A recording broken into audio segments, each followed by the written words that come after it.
Morning students. Business মোটামুটি তিন ধরনের হয়। ছোট থেকে বড় যে কোনো বিজনেসকেই মোটামুটি তিনটে ক্যাটাগরিতে ভাগ করা যায়।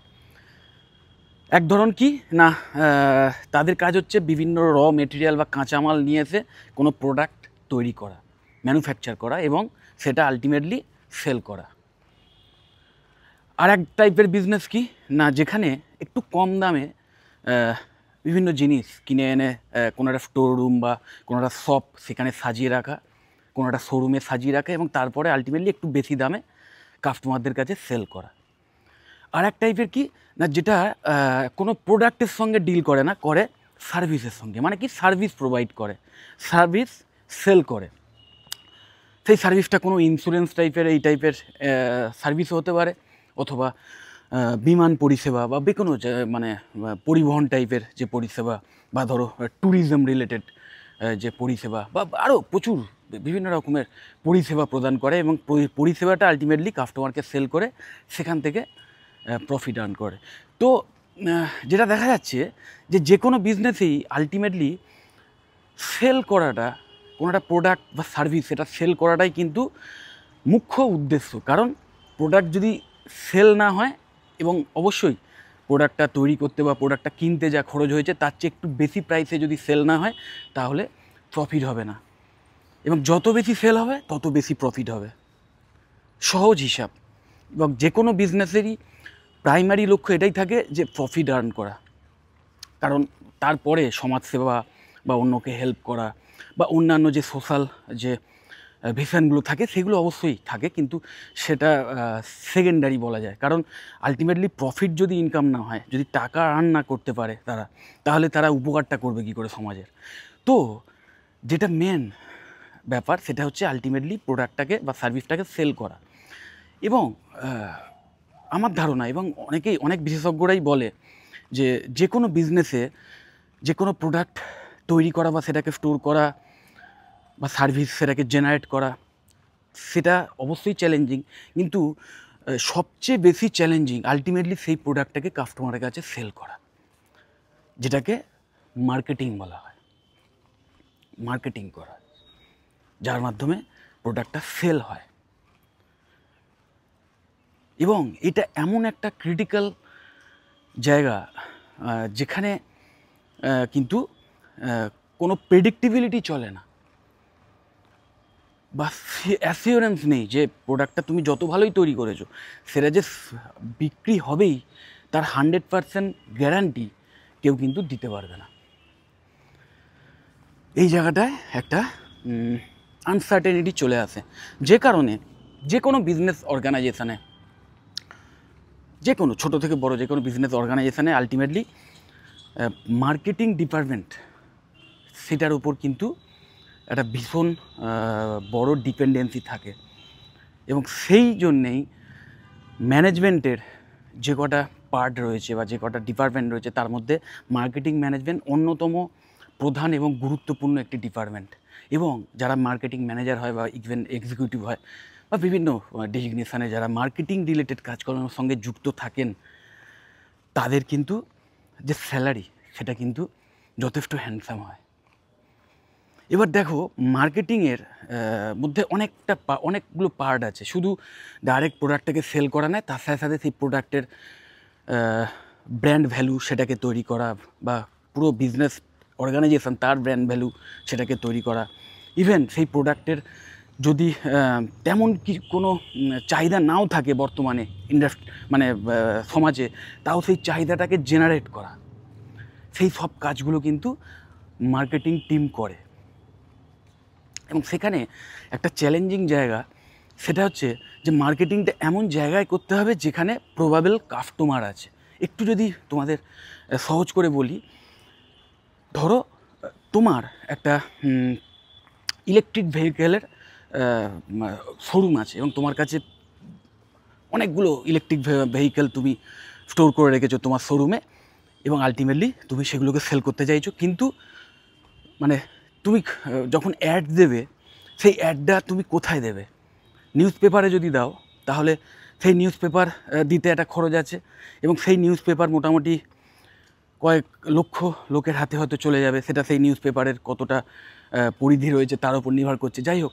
কিন্তু সেইখানে যে কয়েক লক্ষ লোকের হাতে চলে যাচ্ছে নিউজ পেপারটা, সেখানে তুমি তোমার ওই ইলেকট্রিক ভেহিক্যালের যে অ্যাড সেটা দিয়ে রেখেছো, তো সেটা এমন প্রচুর লোক দেখছে, এবং ম্যাক্সিমাম লোকই দেখছে যারা কিন্তু ইলেকট্রিক ভেহিকেলটা কেনার কোনো ইচ্ছা বা চাহিদা তো তাদের নেই, আর যদি থাকেও হয়তো কেনার ক্যাপাসিটিটাও নেই। কারণ তোমার কোনো একটা প্রোডাক্ট কিনতে গেলে প্রথমে তার নিডের দরকার পড়বে, নিড যদি নাও হয় তাও ওয়ান্টের দরকার পড়বে, মানে নিড ছাড়া অনেকের, যে নিড মানে কি, যে তোমার এটা দরকার, না হলে তুমি বাঁচবে না, এই মুহূর্তে দরকার। যেমন এফএমসিজি যেগুলো রেগুলার যে প্রোডাক্টগুলো, চাল ডাল তেল আটা নুন, এগুলো প্রত্যেকটা মানুষেরই নিড থাকে, ওকে।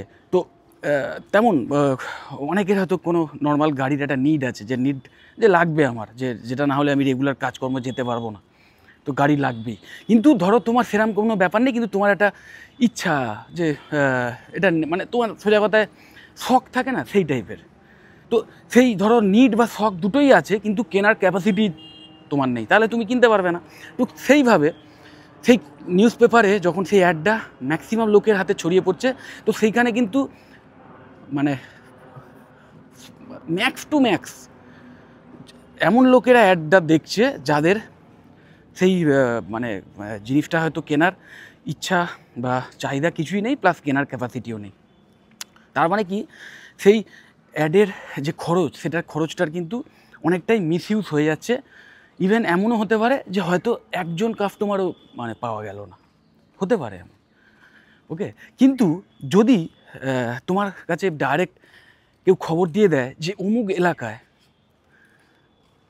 এলাকায় একসাথে প্রায় 4-5 জন আছেন, যেখানে মানে তারা কিন্তু এই ইলেকট্রিক ভেহিক্যাল কেনার ইচ্ছা প্রকাশ করেছেন, এবং তাদের কেনার ক্যাপাসিটিও রয়েছে, ব্যাস, তাহলেই তুমি পার্টিকুলার ওই জায়গাতে লিভলেট দেবে, বা সেখানে তোমার যে সেলস রিপ্রেজেন্টেটিভ থাকবেন তাকে পাঠাবে, বা ডাইরেক্ট কল করবে, তাদের যদি কন্ট্যাক্ট ডিটেলস থাকে কল করে তুমি তাদের সঙ্গেই কন্ট্যাক্ট করে বোঝানোর চেষ্টা করবে যে কীভাবে তোমার থেকে যদি ওই ইলেকট্রিক ভেহিক্যাল নিয়ে যায়, সেটার কী স্পেশাল ফিচার্স আছে সেগুলো বোঝালে, বা সেটার কতটা ডিসকাউন্টে তুমি দেবে, এই সমস্ত বুঝিয়ে তাকে কনভিন্স করার চেষ্টা করবে। মানে সোজা কথায় একটা প্রবাবেল কাস্টমার যদি পাওয়া যায়, তাহলে কিন্তু সেইখানে ডাইরেক্ট টার্গেট করে সেখানে তাদের পারসুয়েট করে, মানে তাদের বুঝিয়ে টুঝিয়ে তাদের কিন্তু সেই জিনিসটা কেনানো যায়, এবং সেক্ষেত্রে তোমার সেল হওয়ার চান্সটা অনেক বেশি বেড়ে যায়।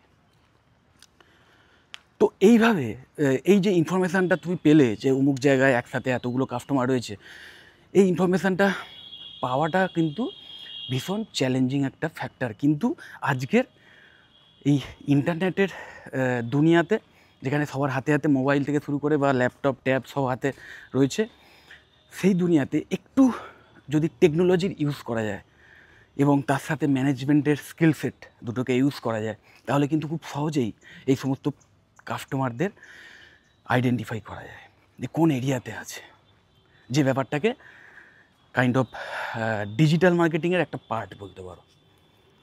যে প্রত্যেকেই হাতে হাতে মোবাইলে যখন কিছু একটা কেনে, মানে কেনার ইচ্ছে হয়, বা এবং অবশ্যই ক্ষমতা যখন থাকে, তখন তারা কিন্তু সেই জিনিসটা গুগলে বা বিভিন্ন সোশ্যাল সাইটে সার্চ করে দেখে, বা সেই সংক্রান্ত কোনো অ্যাড যদি চলে আসে হট করে, সেটা নিয়ে বেশি ইন্টারেস্ট নিয়ে সময় করে দেখে, বা পার্টিকুলার সেই রিলেটেড যে সমস্ত ওয়েবসাইটসগুলো আছে সেইগুলো ভিজিট করে, সেই সমস্ত আর্টিকেল পড়ে সেই বিষয় নিয়ে, তো এইগুলো কিন্তু করে।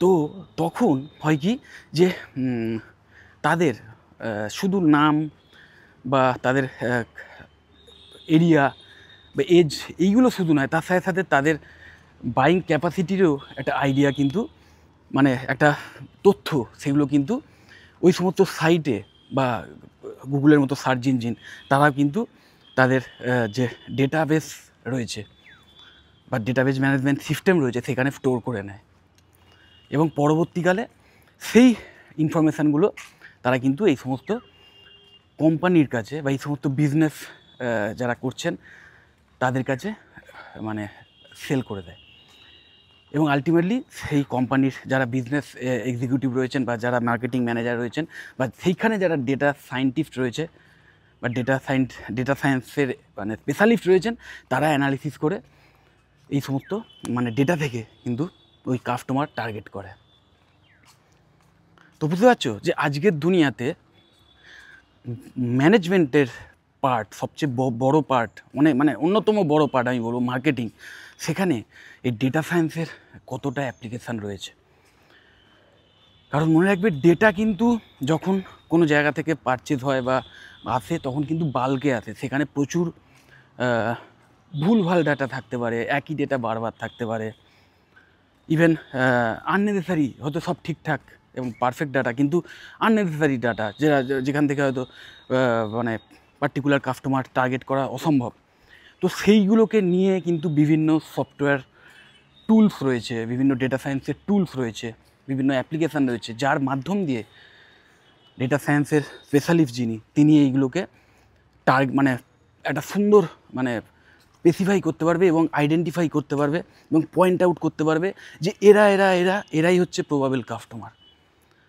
এই জায়গাগুলোকে টার্গেট করো, এই এরিয়াগুলোকে টার্গেট করে অ্যাডভার্টাইজমেন্ট দাও, তাহলে তুমি অ্যাডভার্টাইজমেন্টের পেছনে যতটা খরচ করবে তার থেকে ম্যাক্স টু ম্যাক্স মানে প্রফিট আসার সম্ভাবনা বেশি থাকবে।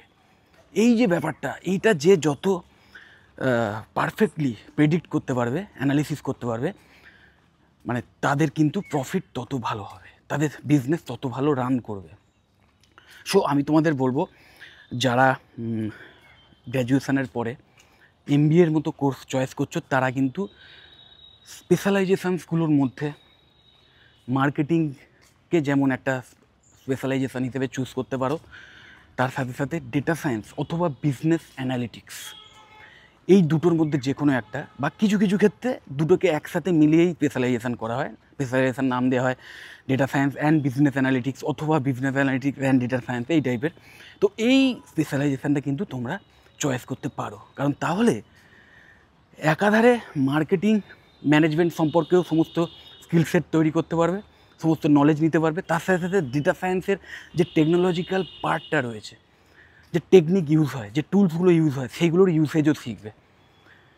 এবং যেটা কিন্তু ভবিষ্যতে তোমাদের দুর্দান্ত স্যালারির, অ্যাট্রাকটিভ স্যালারির প্লেসমেন্ট পেতে সাহায্য করবে। আমি যে কথাটা আজকে বলছি, যদি ফলো করো এবং ঠিকমতো যদি এই স্পেশালাইজেশনগুলো চুজ করে নিজের স্কিল সেট তৈরি করতে পারো, তাহলে আজ থেকে যদি আজকের শুনছো, ধরো গ্র্যাজুয়েশান কমপ্লিট করেছো, এই বছরই ধরো অ্যাডমিশান নেবে বা পরে 25-26 সেশনে অ্যাডমিশান নিলে, আজ থেকে 2 বছর পরে যখন চাকরিটা পাবে তখন কিন্তু আমাকে থ্যাঙ্কস জানাবে যে এই স্পেশালাইজেশানের জন্যে, এই মার্কেটিং এবং ডেটা সায়েন্স বা বিজনেস অ্যানালিটিক্স, এই স্পেশালাইজেশনসের জন্যে ডুয়েল স্পেশালাইজেশনস, কারণ ম্যাক্সিমাম আজকের ম্যাকআউট অ্যাফিলিয়েটেড কলেজগুলোতে ডুয়েল স্পেশালাইজেশনসই অফার করা হয়। তো শুধু ম্যাকআউট নয়, অন্যান্য অনেক ইউনিভার্সিটিতেও এটা অফার করে। তো এটা মানে এই স্পেশালাইজেশনসগুলো নিলে কিন্তু আজ থেকে 2 বছর পরে তোমার চাকরি পাওয়ার সম্ভাবনা, ভালো MNC-তে একটা হ্যান্ডসাম স্যালারি নিয়ে, স্টার্টিং স্যালারি নিয়ে চাকরি পাওয়ার সম্ভাবনা কিন্তু অনেক বেশি। আমাদের ওয়েস্ট বেঙ্গলে বেশ কিছু ভালো ভালো, আমাদের কলকাতার বুকেই, বেশি দূরে যেতে হবে না, কলকাতার বুকেই Swami Vivekananda institute of management and computer science, MAKAUT affiliated college, AICTE approved এবং ফুললি মানে experienced, highly educated, highly qualified faculty member রয়েছেন, যাদের থেকে কমপ্লিট অ্যাসিস্ট্যান্স পাবে পড়াশুনোর ক্ষেত্রে, যাদের থেকে নিজেদের নলেজ সমৃদ্ধ করতে পারবে, নিজেদের ডাউট ক্লিয়ার করতে পারবে, ফ্রেন্ডলি অ্যাটমসফিয়ারে, এবং যথেষ্ট কর্পোরেট কালচার রয়েছে সেই কলেজে, এবং কমপ্লিট প্লেসমেন্টের অ্যাসিস্ট্যান্স দেওয়া হয়। এবং একজন ম্যানেজারের যেটা একটা ইম্পর্ট্যান্ট ট্রেড, সেটা হচ্ছে সফট স্কিল, সেটাকে উন্নত হতে হয়, তো সেই সফট স্কিলের ট্রেনিংও কিন্তু দেওয়া হয়। এই সমস্ত ফেসিলিটিস কিন্তু খুব অ্যাফোর্ডেবল ফিজের বিনিময়ে পেতে পারো। এছাড়াও সেক্টর 5-এ IQCTর মতো কলেজ রয়েছে, দেন IGM তো রয়েছে, অবশ্যই সেখানে যে টোটাল ফিজ সেটা একটু বেশি। তো এই আমাদের ওয়েস্ট বেঙ্গলেই কিন্তু বেশ কিছু কলেজেস আছে যেখানে এই স্পেশালাইজেশনসগুলো অফার করা হয়। তো যদি এই স্পেশালাইজেশন নিয়ে বা এই MBA সংক্রান্ত ব্যাপার নিয়ে বা অন্য কোনো কোর্স নিয়ে বা কোনো কলেজের ব্যাপারে যদি জানতে চাও তাহলে অবশ্যই আমাকে কল বা হোয়াটসঅ্যাপ করতে পারো। আমার ভিডিও ডেসক্রিপশান বক্সে আমাদের সমস্ত কন্ট্যাক্ট ডিটেলস দেওয়া থাকে, সেখান থেকে আমাদের ডাইরেক্ট কল বা হোয়াটসঅ্যাপ করতে পারো। অবশ্যই তোমাদের কমপ্লিট অ্যাসিস্ট্যান্স দেওয়া হবে, অবশ্যই তোমাদের সমস্ত তথ্য দেওয়া হবে এবং তোমাদের হেল্প করে দেওয়া হবে যে তোমাদের আলটিমেটলি কোন কলেজটি চুজ করা উচিত, করলে বেটার হবে, বা কোন কোর্সটা করা উচিত, বা কোন স্পেশালাইজেশান তোমার জন্য ভালো হবে। কারণ এই স্পেশালাইজেশানগুলো ছাড়াও আরও অনেক স্পেশালাইজেশানস আছে এবং শুধুমাত্র চাহিদা মানে কোন স্পেশালাইজেশানের ডিম্যান্ড আছে সেটা নয়, তার সাথে সাথে এটাও দেখতে হবে যে তোমার আলটিমেটলি কোন বিষয়ের উপর ন্যাক আছে, সেগুলো বুঝে তারপর আলটিমেটলি সাজেশান করা হয়, সেটা কোনো কোর্সের ক্ষেত্রেই হোক বা কোনো পার্টিকুলার স্পেশালাইজেশানসের ক্ষেত্রেই হোক। তো সেই সমস্ত বিষয়ে কিন্তু কমপ্লিট গাইডেন্স দেওয়া হবে। সো যদি কোনো প্রবলেম থাকে বা যদি কোনো জিজ্ঞাসা থাকে অবশ্যই কল বা হোয়াটসঅ্যাপ করো এবং অবশ্যই আমাদের যে ওয়েবসাইট আছে top-institute.in বা collegekolkata.com সেইগুলো ভিজিট করো, সেইগুলো থেকেও কিন্তু অনেক ইনফরমেশান পেয়ে যাবে। যদি মনে হয় ভিডিওটা হেল্পফুল অবশ্যই লাইক করো, চ্যানেলটা যদি সাবস্ক্রাইব না করে থাকো এক্ষুনি সাবস্ক্রাইব করে নাও, আর এই ভিডিওটা যতটা পারো শেয়ার করে দিও। টাটা।